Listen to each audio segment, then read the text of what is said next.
This is how I convinced my wife to come camping with me. There's nothing better than a hot shower after several days on the road, so a couple of years ago I made this, which is basically a DIY hot shower in a box, and it has been an incredibly popular video. And it was also one of the requirements my wife had in order to get her to come camping with me, and if I'm honest, it's been one of my favorite things to take camping too. But one of the reoccurring themes of the comments on this video were from people who did not feel as though they had the skills or the time to put this together and wanted me to do it for them.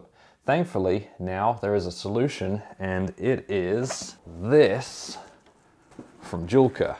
And actually, if you do have the skills to put this together, you may want to keep watching anyway. In this bag is Joolca's version of the instant hot shower. They actually have 3 versions on their website. I'll put links to each of them in the description. The base essentials option is basically just the heater unit, a stand, and a shower head, and that's designed to be plugged into a pressurized water source. Not many of those where I go camping. So I went with the next kit up, which is the outing, and that comes with everything that was in the essentials kit, as well as a 12-volt pump, and that pump allows you to use basically any clean water source. So you can drop it into a jerry can, you could put it into a creek or a clean lake, or you could even hook it up to the water tank that's on my 4Runner. And then the most expensive option is the Nomad, and includes everything, including the kitchen sink. It's cool, but I think it takes up a little bit too much space. The funny thing is that even though it is the most expensive and includes the kitchen sink, it actually works out to be about the same cost as my DIY shower in a box. So these things are actually pretty good value. Let's set this up, I'll talk you through the process, and I'll show you all of the features of this shower. So with mine, I've got a padded bag that is an optional extra, which has space for everything you need in there. We've then got the main heater unit, and that main heater unit attaches to these legs. So I'll put that to one side for now, and we will screw the legs on. It's actually really quick and really simple. Hopefully this thing's not too noisy. And spin it around, and it basically just slots onto the bottom. Then you got a little thumb screw that you can tighten up. So that's that one. And then the other one goes on the other side, and again, thumb screw, tighten up, and it ends up standing up on its legs like this. Next up, we'll connect up the pump. You get 2 hoses, one for either side of the pump, and this all just, it really just snaps together. So you take the pump, push the hose on, snaps on that end, push the other hose on, and this connects to the underside of the heater unit. Again, just snaps into place. And then on the other end of the hose, we're going to attach the filter. It has an optional cage that you can put on, but it's not required. And again, it just snaps into place. And then we'll grab the shower hose. And once again, I'm not going to unroll this one, but it all just snaps on. So the shower head snaps on like that. And then this snaps on to the bottom of the heater unit, like that. And then the final thing is the propane hose, and you guessed it, it just snaps on. So let's move this out of the way, and I will talk you through the features of the shower unit. So we'll follow the path of the water, and I'll talk about all the features as we go. We'll start at the very end of the hose here. You can actually snap this off and use a couple of the adapters provided. So you got this adapter, then there's another one on an extra piece of hose here. And you could hook this up to your garden hose outlet. But the way I use it, and the way I think most of you are going to use it, is going to be out in the wild where there is no garden hose. And that's where you have a couple of options here. So you have the filter, which, like I said, snaps on. This fits inside most jerry cans. If you're not using a jerry can, you're using a wild source of water like a river or a lake or whatever, then you can attach this cage, and this helps hold it off the ground so it's not going to pull up any silt or sand from your water source. Now there's about 14 feet of blue hose here between the end and the heater unit, and halfway along the way is this, which is the pump. When I first saw the size and felt the weight of this, I thought there was a built-in rechargeable battery, which would have been really cool and really useful, but there isn't, as far as I'm aware. There is a 12-volt power source instead, so you use this and you can plug it into your vehicle's cigarette lighter, a Jackery, or some other battery pack like that. And it really doesn't pull a lot of power. It pulls about 30 watts or something around 2.5 amps. And while I would not describe this pump as quiet, it is definitely quieter than the one I used in my own build. However, the one I used in my build does have the advantage that I can mount it. And as far as I can tell, there is no way to mount this permanently. And I wish there was, and I'll explain why later. Further up the hose, they do have these little toggles here, which are really nice for storage, help to keep everything neat and tidy. And this is on both the input and the output hose. And then we reach the heater unit. I'm gonna move this over a little bit so you can get a better view of it. So as you saw earlier when we're setting it up, we've got those 3 quick disconnects on the bottom of the heater unit here. I love how functional they are. I love how easy it is to plug everything in.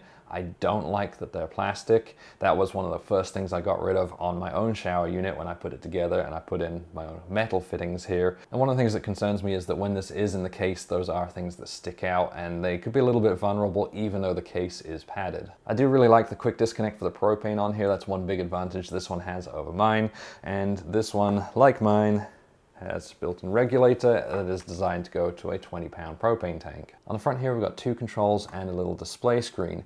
The big control here in the middle is designed to adjust the flow of the water going through the shower unit, so you can turn it down so it's more like a trickle, or you can have it going full blast. That's great if you want to conserve water. Let's say you're running from a small water tank or you've got a jerry can, you can turn that down, that way you're not wasting as much. And if you've got plenty of water, you can obviously crank it all the way up. And then on the far side, you have the control for the water temperature, and I actually really like that, and it works really well. It's really good for fine tuning. On my old shower, you basically had a choice of lukewarm or really hot, whereas this one, you can choose between 70 and just over 100 degrees Fahrenheit. And what I found is that basically anywhere in the middle there gave me really comfortable temperatures, and you can actually see what the temperature of the water is coming out of the unit using the display here. The display also has a couple of other indicators, including the battery level, and yes, this does use batteries. It has 2 D batteries, and that's just for the ignition.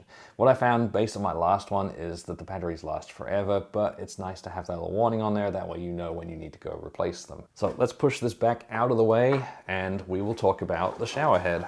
From the heater unit, you have about 16 feet of this red hose that leads to the shower head, and you can also put in this little optional extra here, and this has a splitter, that way you can use hot water for the shower or divert it somewhere else, like a faucet on a kitchen sink. And then on the shower head itself, you get plenty of water flow. Obviously it's not going to be the same as your one at home, but it's great for when you're out camping. It's plenty for washing your hair. This one has a couple of features built into it. First of all, the head is fully adjustable. It also has a switch, and that allows you to turn on and off the flow of the water. When you shut this off, the pump shuts off as well, because the pump's got a diaphragm built in. So it's great for conserving water that way too. And I found when I use these things, I usually do it in short squirts, and that way I'm not wasting a ton of water. I'm not leaving it flowing for ages. Another thing I like about the shower head is this little optional clip that comes with it. You can use this to hang up your shower. It's got a hoop, so if you're in a tent and you've got a hook in your tent, you can hang it up above you, or if you're showering next to your vehicle or next to this, it actually has a magnet, a soft magnet built into the back, and you can attach it like that. Another accessory that you can get to make life easier is this, which is the quick release plate for the shower unit. This is designed to be attached somewhere on your vehicle or your trailer. You've got those holes in here so you can bolt it, and then the unit basically sits in the slot on the bottom here.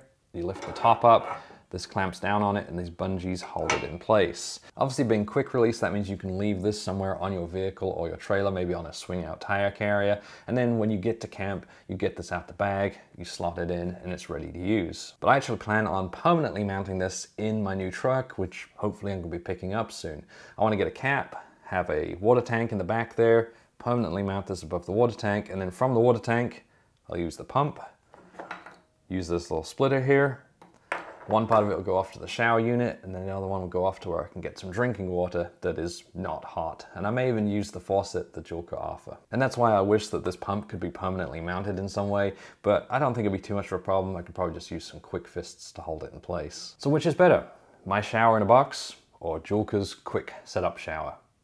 I hate to say this, but it's the Joolca. There's no question about it. It's cheaper, it's easier, it's better designed, the temperature control is way better, it has more features, and it has more accessories. Joolca also have customer support, so if you've got a problem, you can contact them through the contact form on their website, you can send them a text message, you can send them an email, and the whole system comes with a 2-year warranty. I've got links to this in the description, so go check it out, and also while you're there, look at their shower tents. I have their double ensuite shower tent, and it is just as well designed, just as well thought out, and is really quick to set up. I'll have a full video on that coming out soon, so make sure you subscribe so you don't miss it. Thanks for watching.